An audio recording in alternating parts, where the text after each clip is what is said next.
우리 계속해서 삼위일체에 대해서 살펴보는 시간 갖고 있는데요. 오늘도 이어서 좀 더 우리 내용들을 다루어보도록 하겠습니다. 그래서 우리가 지난 시간에까지 살펴봤던 내용이 뭐냐면 삼위 하나님은 서로 동등하시다라는 내용이었죠. 왜 그렇습니까? 아버지도 하나님, 아들도 하나님, 성령님도 하나님이시다. 이게 삼위일체가 우리가 생각하는 것 이상으로 굉장히 중요합니다. 왜냐면요, 이단들에 대한 연구를 쭉 하면, 교리적인 연구를 하면 깊이 들어가면요, 항상 이 삼위일체에서 걸리는 경우가 많습니다. 옆에 저기 바로 하나님이 어머니 하나님이 있다라고 그렇게 믿지 않습니까? 그거 자체가 벌써 문제인 거죠. 아버지 하나님밖에 없는데 어머니 하나님이 있다라는 것은 그거 자체가 문제고, 그렇게 믿는다는 것 자체가 벌써 기독교가 아닙니다. 성경에서 말하는 기독교는 아버지 하나님, 삼위 하나님에 대해서 말하고 있지 그 외에 다른 하나님에 대해서는 언급하고 있지 않다는 것이죠. 그래서 그렇게 믿는 것 자체가 사실은 기독교의 탈과 이름과 모양을 쓰고 있지만 기독교는 아니라는 겁니다. 자, 그래서 우리가 이제 여호와 증인도 마찬가지고요. 우리 다른 이단들도 다 여기서 많이 걸리는데, 또 아들도 역시 하나님이시죠. 예수님 역시 하나님이십니다. 특히 이제 우리 한국에서는요, 이제 이 개혁 성경과 관계돼서 예수 그리스도의 신성이 약화되는 부분이 굉장히 많이 있습니다. 그래서 우리가 예수님에 대해서 하나님이시다라는 것을 우리가 깊이 인지하지 못하고, 예수님은 그냥 예수 이렇게 예수님 믿고 구원받으세요라고 했을 때 예수 믿고 구원받으세요라고 해서, 물론 이제 그게 이제 문화가 되었기 때문에 꼭 그런 의도는 아니겠지만, 우리나라 경어법, 존칭하는 어법에서 놓고 봤었을 때 예수님이 하나님이시다라는 것을 믿으면요, 예수 믿고 구원받으세요라고 말하기 굉장히 어렵죠. 하나님이라고 하면 아버지 하나님이라고 이렇게 우리가 경어를 존칭을 쓰다면, 예수님도 역시 예수라고 부르기보다는 예수님이다라고 해서 그분이 하나님이심에 대해서 우리가 경외감과 공경의 마음을 표해야 된다는 겁니다. 그래서 우리가 역시 약한 부분이 그겁니다. 특히 우리의 개혁성경이 그 부분에 좀 문제가 있었어요. 그 다음에 성령님도 마찬가지이시죠. 성령님도 하나님이십니다. 특히 오순절 계통의 영향을 받는 사람들은 성령님을 자꾸 어떤 힘, 능력 이 정도로만 생각하세요. 물론 이제 성경에 사도행전에 권능이다라고 우리 성경에 그렇게 표현되어 있죠. 그래서 성령님을 권능이다라고 얘기하니까 인격을 가지지 않으신 어떤 힘, 포스 정도로 생각하는 겁니다. 역시 성경에서 말하는 성령님과 거리가 멀다는 것이죠. 성령님 역시 하나님이십니다. 동등하게 우리의 찬양과 경배를 받으시 합당하신 분이시라는 거죠. 이제 우리가 오늘 살펴보겠지만, 그럼 이제 성령님이 그것을 잘 드러내시지 않는 이유가 오늘 배우는 내용에서 나오는데, 자, 어쨌든 아버지와 아들과 성령은 동등하게 세 분이 똑같습니다. 다 동일하게 하나님이시라는 거죠. 자, 그 결과 아버지와 아들과 성령은요, 서로 하나님으로서 본질과 능력이 있어서 서로 아무런 차이가 없습니다. 아버지가 더 월등하고 아들은 못하고, 그 다음에 성령님은 더 그 밑에 있고, 이런 식의 개념이 아니라는 겁니다. 각각의 위가 하나님이시기 때문에 능력과 본질에 있어서 동등하다는 거죠. 자, 그러나 이제 세상과 관련된 일을 하실 때는 어떻습니까? 서로 다른 역할을 하신다고 그랬죠. 그래서 각각의 위가 다른 역할을 하신다라는 내용을 지난번에 살펴봤는데, 특별히 삼위 하나님 가운데서 아버지께서는 계획을 세우신다라는 내용을 살펴봤었고요. 그 다음에 아들은 그 계획에 따라 이 세상을 만드셨고, 성령님께서는 만들어진 이 세상을 욥기 2장 26장 13절 말씀에 근거해서 볼 때 그분께서 자신의 영으로 하늘들을 단장하시고 라는 표현에 근거해서 이 세상을 이렇게 단장하시는 거죠. 이 세상이 아름답고 또 지금처럼 이렇게 멋지게 또 사람이 살만한 공간으로 그것을 단장하시는 역할을 하신 분이 바로 누구시냐면 성령님이시라는 것이죠. 자, 그 다음에 마찬가지로 삼위 하나님은요, 우리를 구원하실 때도 역시 다른 역할을 하시죠. 이게 원리상으로 동일합니다. 성경에서 두 번의 창조가 나오는데요. 첫 번째는 어떤 창조냐면 이 세상을 만드신 창조가 나오죠. 그 다음에 두 번째 창조는 특별히 우리가 구원받은 그 다음에 구원받은 우리가 완전히 거룩하게 바뀌고, 그 다음에 부활의 몸을 입고, 그 다음에 이 세상이 바뀌는 거예요. 그래서 우리의 구원부터 시작해서 이 세상이 최종적으로 하나님께서 원래 의도하신 세상으로 돌아가는 것, 이거는 이제 구속이라고 그러죠. 그래서 구원과 구속에 이르는 이 두 번째 창조를 역시 말씀하시는데 똑같습니다. 첫 번째 창조든지 구원과 관계된 두 번째 창조든지 관계없이 하나님께서는요, 각각 삼위가 자신의 다른 역할을 하심으로써 그 일을 이루신다는 것이죠. 대표적으로 아버지 하나님께서 아들을 보내셔서 구원하기로 결정하셨죠. 아들은 그것에 순종하셨습니다. 그 다음에 성령 하나님께서는 이 아들 하나님이 사람이 되게 하셨고 또 이 구원의 복을 우리가 믿도록 또 우리 마음에서 일하시고 그 다음에 더더군다나 우리의 영이 다시 거듭나도록 그렇게 또 일하신다는 거죠. 예. 자, 이렇게 이제 서로 다른 역할을 하시는데 여기서 이제 우리가 오늘 배울 내용이 되는데요. 이 삼위 하나님 간에 위계 질서가 생깁니다. 아주 쉬운 예로 말씀드리면 여러분이 자 이제 집에서 어제 이제 설이었고 집에서 가족들이 함께 모여서 이렇게 같이 이렇게 즐거운 시간 가지셨죠? 네. 자, 그렇게 가지셨고, 이제 같이 가족들이 이렇게, 우리 성경적으로 표현하면 교제도 하시고, 친목도 나누시고, 같이 이렇게 소파에도 앉아있고, 또 어떤 경우는 뭐 이렇게 바닥에도 이렇게 좀 앉아 계시고, 또 눕기도 하고, 이렇게 한 가족이 이렇게 어울려서 있는데, 자, 그렇게 있다가, 만약에 이제 음식을 먹기 위해서 상을 딱 우리 자매님들이 부엌에다가, 주방에다 이걸 딱 갖고 온다라고 하면요. 다 앉아 계시다가 그것을 나르는 일을 할 때 그 일을 하는 순간 어떤 질서가 생기죠. 예, 모두가 우르르가 상을 다 갖고 올 수는 없습니다. 예. 뭐 집안에 각각의 질서가 있으니까요. 뭐 남자가 하는 집은 남자가 그걸 나를 것이고 또 여자가 하는 집은 여자가 할 것이고 아니면 같이 하면 같이 할 것이고 우리가 이 세상에서 어떤 일을 하더라도요. 한꺼번에 우르르 덤벼들어서는 그 일을 해낼 수가 없습니다. 그 일을 할 때는 항상 어떤 일을 할 때는요. 구체적인 질서가 생긴다는 거죠. 그럼 사람이 왜 이런 방식으로 일을 하는가라고 했었을 때 뭐 그건 상식이지 않습니까? 라고 우리가 생각해 볼 수 있는데 그럼 이런 상식적인 원리가 어디서 오냐 이거죠. 그건 바로 삼위 하나님께로부터 옵니다. 하나님께서 이 세상을 만드시고 일을 하실 때요. 세 분이 한꺼번에 질서 없이 덤벼들어서 하신 것이 아니라는 겁니다. 그 안에 각각의 질서가 생기고요. 그 질서에 맞춰서 정확하게 삼위 하나님이 함께 일을 하셨다는 겁니다. 자, 그리고 거기 보시면 이거를 이제 위계 질서라고 해서 하이어라키라고 이렇게 영어로 표현하는데, 자, 이 일을 할 때요, 질서가 생기는데 그 질서에 있어서 항상 아버지는 머리로서 권위를 가지십니다. 아버지 하나님은 머리로서 권위를 가지신다는 거죠. 여기서 권위를 갖는다는 것은요, 이 상대방을 찍어 누르는 지배, 이런 개념이 아닙니다. 그러니까 우리가 일을 하려면요, 질서가 생기면 누가 먼저 나서서 그것을 계획하고 정해주는 역할을 하는 사람이 필요하다는 거예요. 그 역할을 하시는 분이 누구냐면 아버지이십니다. 그래서 아버지는 항상 머리로서, 성경은 그것을 머리로서 표현하죠. 그래서 고린도전서 11장 3절 말씀 보시면 그러나 나는 너희가 알기를 원하노니 각 남자의 머리는 그리스도시요 여자의 머리는 남자요. 그 다음에 여기 구절이 분명히 보여주고 있죠. 그리스도의 머리는 누구라고 말씀하십니까? 하나님이시라고 말이죠. 그리스도의 머리는 하나님이십니다. 자, 그러면 아버지가 머리로서 권위를 가지시면요, 아들은 아버지의 권위에 순종하시는데요. 문제는 절대적으로 순종한다는 겁니다. 절대적으로. 아버지가 머리로서 권위를 가지시고 어떤 것을 지시할 때 아들은 순종하는데 절대적으로 한다는 거죠. 자, 그래서 여기 빌립보서 2장 5절부터 7절 사도 바울이 우리에게 가르쳐준 유명한 말씀이지 않습니까? 너희 안에 이 생각을 품을지니. 자, 여기 본문을 한번 잠깐 가서 우리 문맥을 좀 살펴보는 시간 갖도록 하겠습니다. 먼저 이 내용을 볼 때.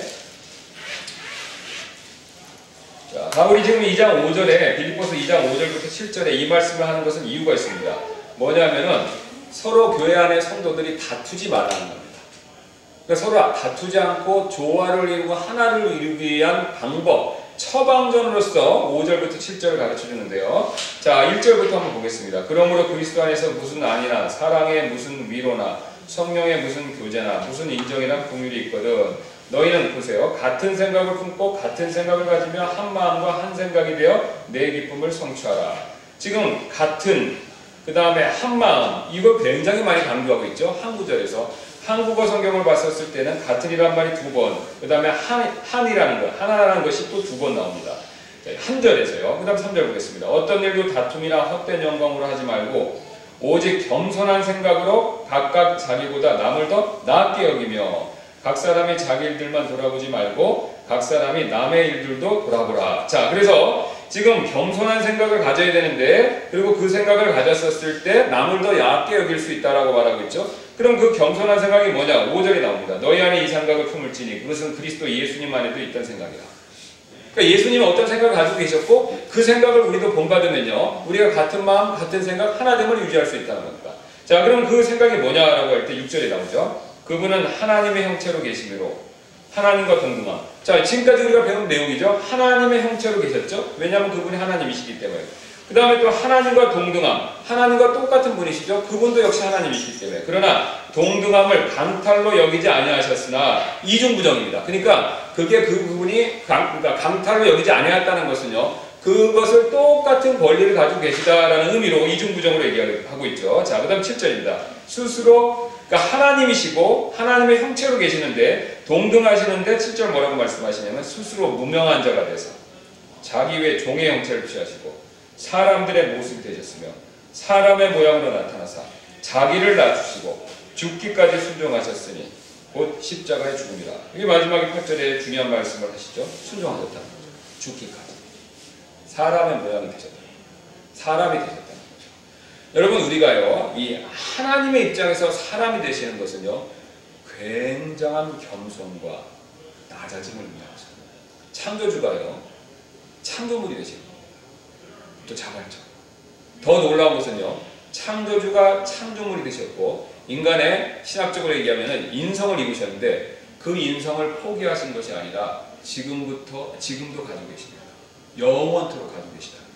그러니까 예수님은요. 인간의 인성을 입으시기 전에 하나님으로서 영적 존재로 계셨는데 일부러 사람이 되셨습니다. 인성을 입으셨고 그 인성을 통해서 죽으셨습니다. 그 인성을 받으신 여러 가지 이유 중에 하나가 있는데 그 궁극적인 가장 중요한 이유는 뭐냐면 고난당하시고 죽으시는 것이죠.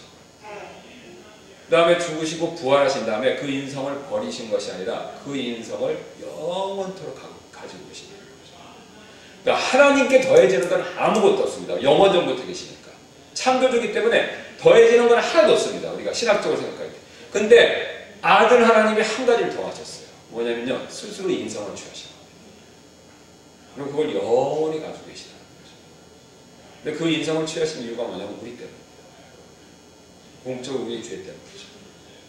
우리가 죄를 짓지 않았다면, 아담이 범죄하지 않았다면, 우리가 각각의 죄를 짓지 않았다면요. 그분이 굳이 인성을 취하실 필요가 없었습니다. 그럼에도 불구하고 우리를 위해서요. 이 세상을 구원하시기 위해서 스스로 인성을 취하고 그 인성을 영원토록 가지고 계십니다.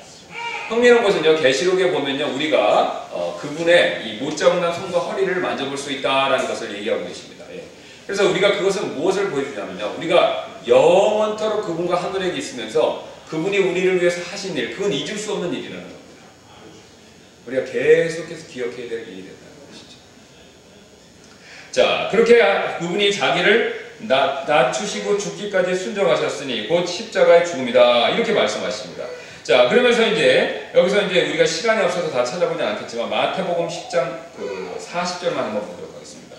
그러면서 예수님께서요, 친히 자신의 입으로 자신이 아버지 뜻에 절대적으로 순종해서 왔다라는 것을 제가 지금 적어놓은 구절들 최소한 10개 구절이 더 되는데요. 거기서 그렇게 굉장히 많이 반복해서 말씀하십니다. 마태복음 10장 40절입니다. 너희를 받아들이는 자는 나를 받아들이며 그 다음 뭘 말씀하십니까? 나를 받아들이는 자는 나를 보내신 분을 받아들이느니라. 아멘. 자, 여기 보시면요. 너희를 받아들이며 나를 받아들이는 거고 나를 받아들이면 누구를 받아들이는 거라고 지금 말씀하고 계십니까? 나를 보내신 분이죠. 그러니까 아버지가 나를 보내셨고 그래서 나도 또 너희를 보내는데 이렇게 너희가 나를 받아들이고 또 나를 받아들이는 것은 거기서 끝나는 것이 아니라 아버지를 받아들이는 것이다 라고 그렇게 말씀하신다는 거예요. 그러니까 예수님께서는요 아버지께서 보내신 자다라는 의미를 가지고 있습니다. 그러니까 아버지께서 보내셨다라는 것을 굉장히 많이 강조하시는데요. 시간이 없기 때문에 다 찾아보지 않겠지만 15장 그 집에 가서 한번 꼭 찾아보시기 바랍니다. 여기에 있는 내용들이 전부 다 나를 보내신 분이라고 말씀하십니다. 근데 나를 보내신 분인데 그것과 관계돼서 예수님의 말씀, 예수님의 교리, 예수님의 하신 행동, 또 예수님의 가르침 이 모든 것들을 다 내 스스로 한 것이 아니라 나를 보내신 분께서 하라고 했기 때문에 했다라고 그렇게 말씀하셨다는 겁니다. 예. 자, 그 다음에 여기 보시면 그래서 이제 예수님께서 이렇게 순종하시는 것은요 열등하기 때문이 아니라는 겁니다. 바로 아버지의 일과 구원과 창조의 일을 이루시기 위해서 이렇게 절대적으로 순종하셨다라고 그렇게 말씀하고 계시죠. 자, 그 다음에 마찬가지입니다. 성령님도 아버지와 아들의 권에 절대 순종하시죠. 요한복음 15장 26절 보시면요. 그러나 내가 아버지로부터 너에게 보낼 위로자. 여기 보세요. 내가 아버지로부터 너에게 보낸다라고 말씀하시고 계시죠. 그러니까 아버지로부터 내가 너에게 보낸다. 위로자 곧 아버지로부터 나오는 진리의 영이다. 이렇게 말씀하시죠. 그러니까 성령님을요. 아버지로부터 예수님께서 보내신다라고 말씀하십니다. 아버지와 아들의 권위에 순종하는 모습을 보여주고 있죠. 우리 요한복음 가서 한번 또 찾아보겠습니다. 요한복음 16장 7절하고 14절 되겠는데요. 16장 7절하고 14절입니다. 7절 보시면 여기도 예수님 비슷한 말씀하시죠. 자, 그럼에도 불구하고 내가 너에게 진실을 말하노니 내가 떠나가는 것이 너희에게 유익하니라. 자, 내가 떠나가지 아니하면 위로자께서 너에게 오시지 아니하시리라. 자, 예수님이 지금 하늘로 올라가시지 않으면요 위로자께서 너에게 올 수 없다라고 말씀하시는데, 그러나 내가 떠나면 내가 그분을 너에게 보내리니, 지금 아버지가 성령을 보내시는 것도 있지만요 아들이 지금 보내신다라고 말씀하시죠. 성령님은요 아버지와 아들의 권위에 순종하는 모습을 보여주고 있죠. 그 다음 밑에 내려가면 14절입니다. 그분께서 나를 영화롭게 하시리니 이는 그분께서 내게서 받아 그것을 너희에게 보이실 것이기 때문이다. 그분이 내게서 나한테서 받아서 그것을 너희에게 보여주신다. 이렇게 말씀하시죠. 역시 성령님이 아들의 권위에 순종하는 모습을 보여주고 있습니다.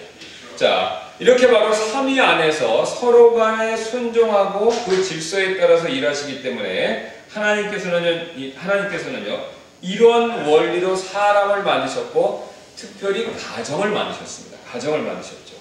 그래서 남자와 여자는요 서로 동등한데, 왜냐하면요 둘 다 하나님의 형상으로 만들어졌기 때문에 그렇다는 것이죠.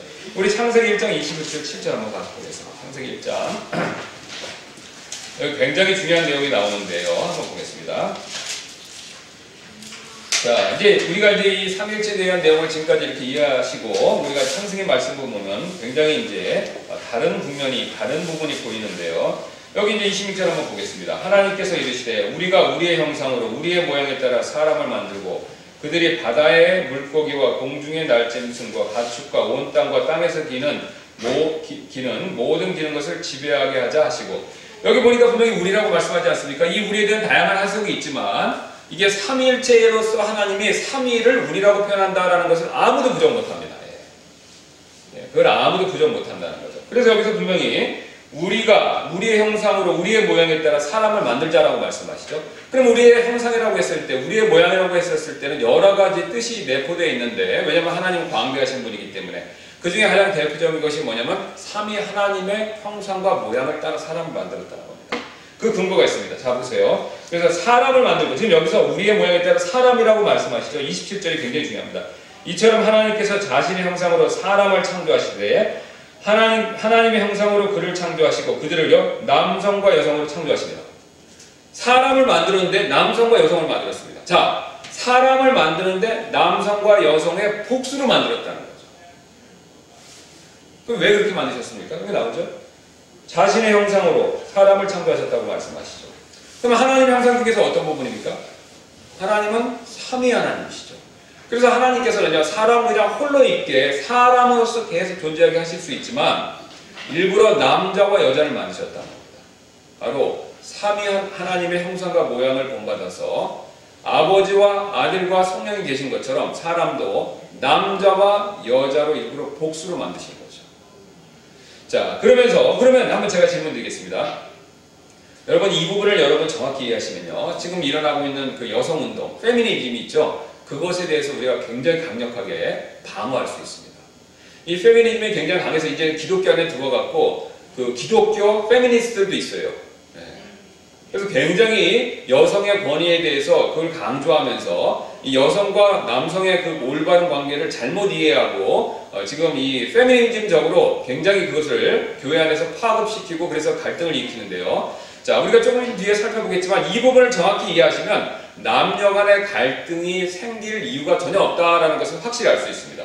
자, 지금 보시면요 사람을 만드셨습니다. 그럼 사람을 남성과 여성으로 이렇게 나눠서 만드셨죠. 그러면 사람은 남성이든 여성이든 똑같이 동등하고 똑같이 존귀합니다. 왜 그랬죠? 하나님 형상으로 만들었어요. 그러니까 남자 여자로 만드셨다는 것은 높낮이, 누가 열등하고 우월하고 그런 존재론적 차이가 아니라는 겁니다. 똑같이 사람이에요. 똑같이 귀합니다. 똑같이 하나님 형상으로 만들어졌어요. 그런데 그 사람을요, 남자와 여자로 만들었습니다. 그럼 왜 남자와 여자로 만들었을까요? 어떤 일을 맡기셨기 때문이죠. 어떤 일입니까? 이 세상 지배하고 다스리는 거죠. 보세요.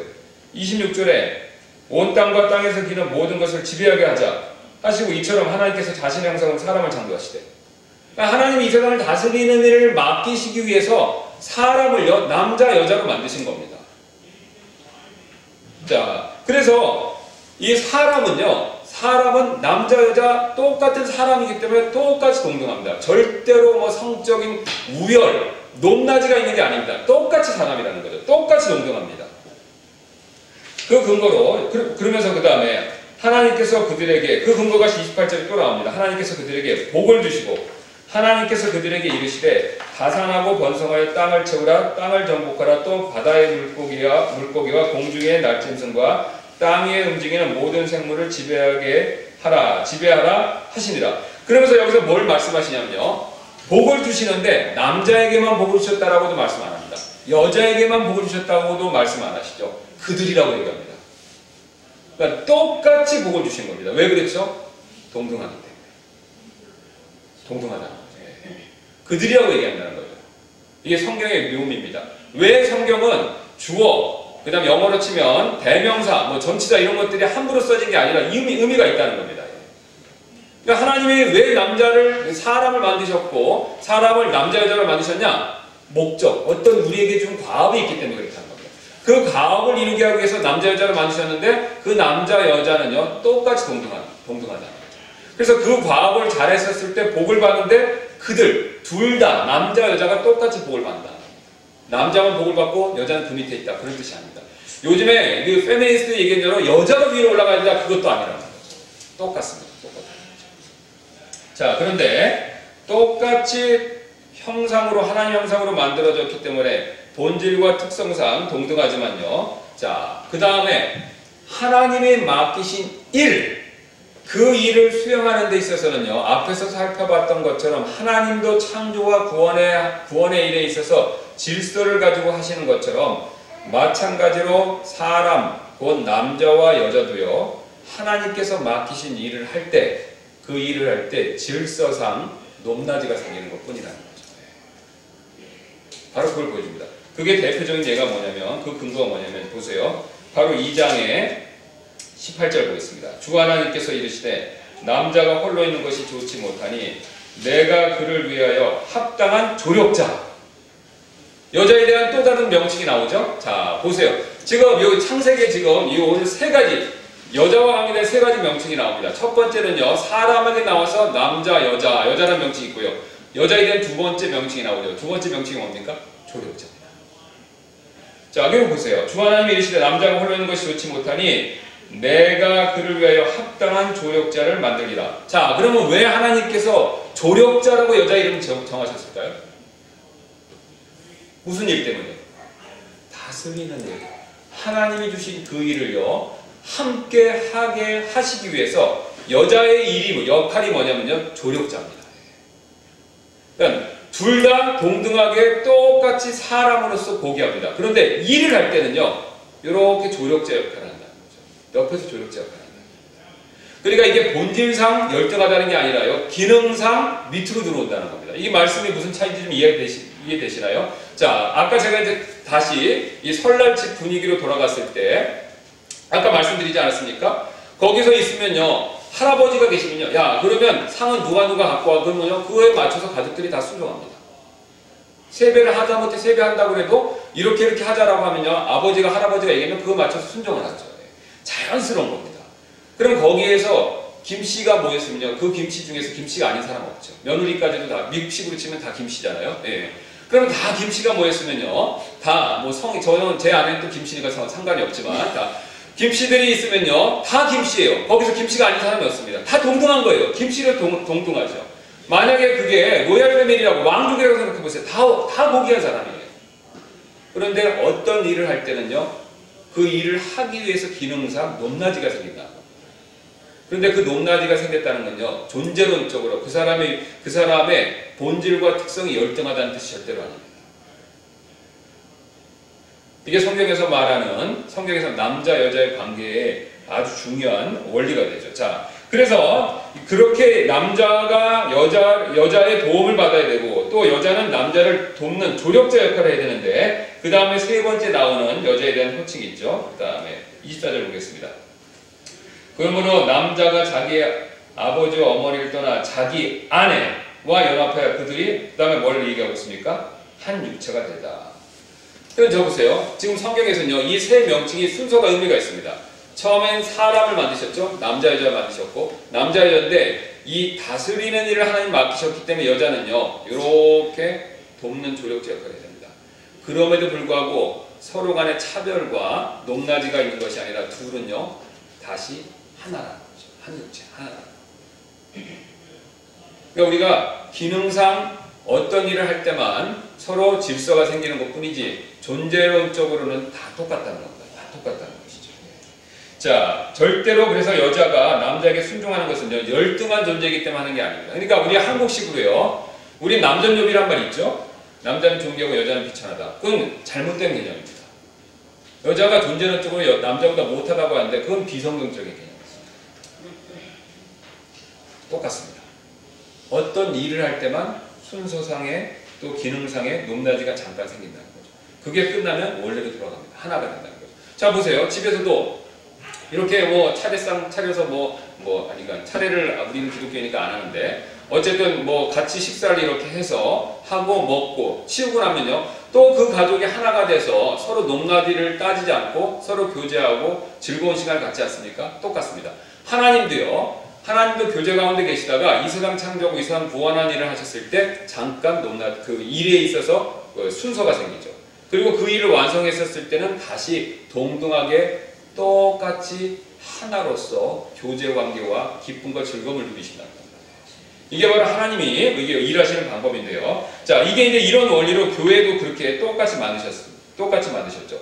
자, 우리가 보면요, 교회 안에는 그 목회자가 있고, 우리가 보통 얘기하는 성도분이 계십니다. 또 뭐 집사님도 계시고요. 자, 그런데 우리는 다 똑같이 이런 직분이 있지만요, 본질상 똑같죠. 다 하나님의 자녀죠. 그럼 맞지 않습니까? 제가 여러분보다 더 뛰어난 존재 아니면 절대로 아닙니다. 또 여러분이 저 다른 사람보다 더 뛰어난 존재 절대 아니라는 거죠. 또 우리가 뭐 한국 사람 더 뛰어난 존재? 그거 아닙니다. 또 미국 사람이 뛰어난 존재? 절대 아니라는 거죠. 다 똑같습니다. 예. 우리는 하나님의 자녀이기 때문에 죄인이었다가 똑같이 구원받아서 전부 동일하다는 겁니다. 자, 근데 동일한데요, 우리가 동일하게 똑같은 존재지만 우리가 교회에서는요, 하나님을 섬기는 일을 해야 됩니다. 근데 그 일을 할 때요, 하려면요, 질서가 필요해요. 그 질서에 맞춰서 잠깐 머리로서 권위 역할을 하는 사람이 있고, 그것에 따라서 순종해야 될 또 일을 해야 하는 일이 필요하다는 것이죠. 자, 그러면 교회에서요, 앞장서서 우리가 위계 질서를 세우고 그것을 이끄는 사람들이 누굽니까? 그게 목회자죠. 그게 목자지 않습니까? 그 다음에 성도분들은 그것에 맞춰서 그걸 순종하는 것이죠. 그래서 목회자는 다스리는 권위를 갖고 성도들이 이에 순종하는 것 뿐입니다. 그럼 목사가 다스리는 권위를 갖는 것은요, 성도들보다 높아서요? 아닙니다. 그건 천주교죠. 예, 그건 천주교죠. 성직자와 일반 성도를 겨누는 계급을 낳는 것은요, 그건 천주교입니다. 니골라당이 그래라는 거죠. 우리는 침례 성도이기 때문에 그걸 믿지 않습니다. 우리가 보통 만인 제사장이라고 그러죠. 예, 우리는 똑같습니다. 똑같지만 우리가 하나님의 일, 주님을 섬기는 일, 복음을 전하는 일, 어떤 예배를 드리는 이런 일을 할 때 우리가 그 일의 필요상 위계 질서가 생기기 때문에 그거에 맞춰서 존중하고 순종하는 것 뿐이라는 거예요. 자, 그러다가 우리가 또 다 같이 그 위계 질서나 그런 걸 꼭 필요로 하지 않는 경우가 있어요. 같이 교제하는 시간 있잖아요. 그러면 우리가 서로 똑같이 청결해서 교제하는 겁니다. 그러니까 저는요, 개인적으로 제가 이제 그 목회자로서 가지고 있는 바람이고, 또 이제 제가 추구하는 바인데, 이렇게 일을 같이 할 때는요, 목회자로서 제가 권위를 가지고 이끄는 일을 충분히 하고 충실히 해야 된다고 믿습니다. 그런데 우리가 그것 외에 서로 교제하고 성도들과 대화하고 나눌 때는요, 제가 목회자로서 권위를 내세울 이유가 하나도 없습니다. 그냥 성도예요. 형제예요. 자매입니다. 그러니까 서로 우리가 동등한 위치에서 같이 교제하면 되는 거죠.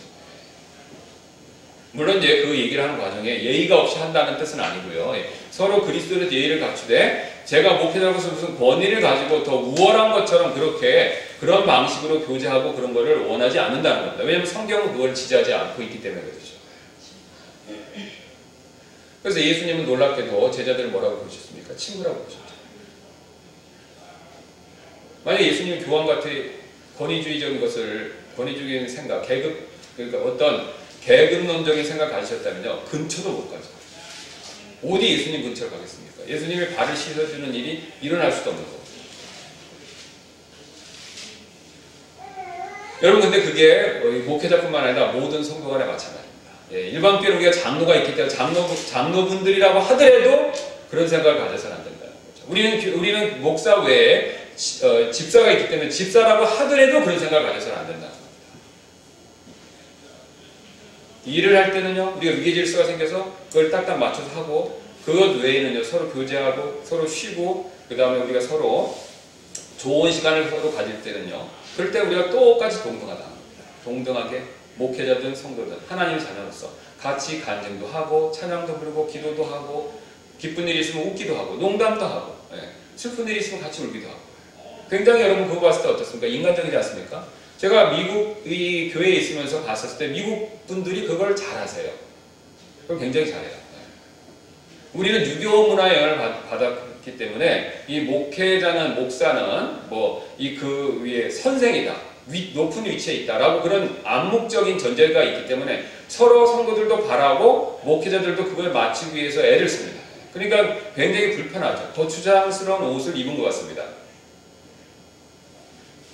근데 사실 성경적으로 봤을 때는요, 서로 한 형제고 자매이기 때문에 서로 자연스럽게 있는 그대로 교제하는 게 굉장히 필요하다.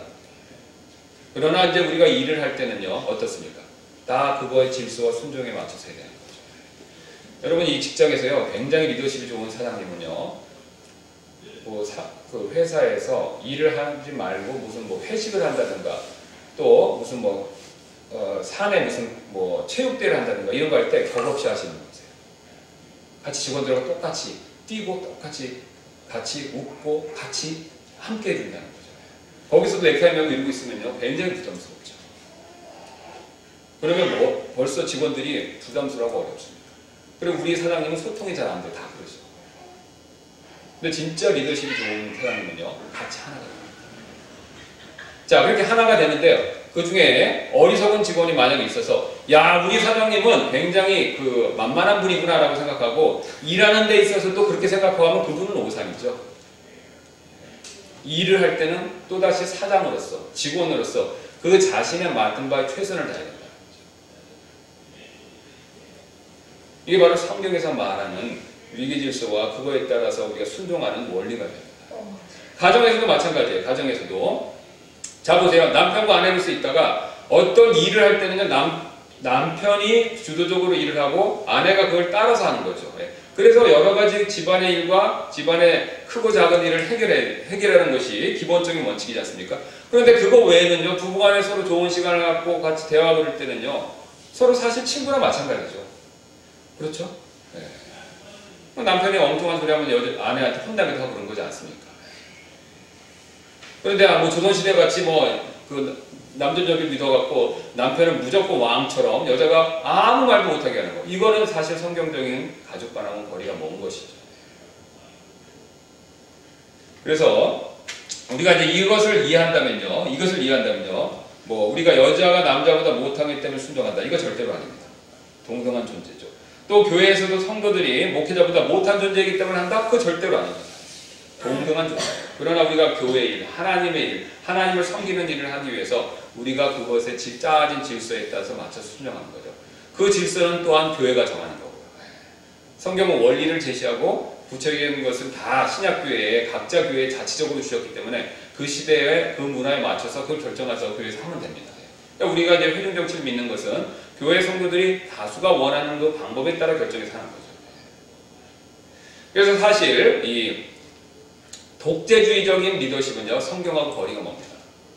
우리가 하나님을요, 삼위일체에서 일체, 한 하나님만 자꾸 생각하시면 하나님은 한 분으로서 모든 걸 좌지우지하시면서 우리가 우리의 죄성으로 인해서 오해하기 쉬운 독재형 리더십을 생각합니다. 사람들이 그렇게 생각하기 때문에 하나님에 대해서 굉장히 반발심이 있어요. 왜 하나님 마음대로 하냐 이거죠. 난 그런 하나님 싫다는 겁니다. 근데 하나님 절대 독재자가 아닙니다. 삼위로 존재하시고요. 각각의 위가 서로가 하나가 되도록 하시고 서로가 서로를 존중하고 서로가 서로를 나가 사랑하신다. 그래서 하나님은 삼위로 일하시기 때문에 삼위로 존재하시고 삼위로 일하시기 때문에 우리가 그걸 이해한다면요. 가정과 교회에서 우리가 훨씬 더 서로 상대방을 고려하고 상대방을 품어줄 수 있고 상대방에 대한 이해심을 더 많이 가질 수가 있습니다. 그걸 놓치면요.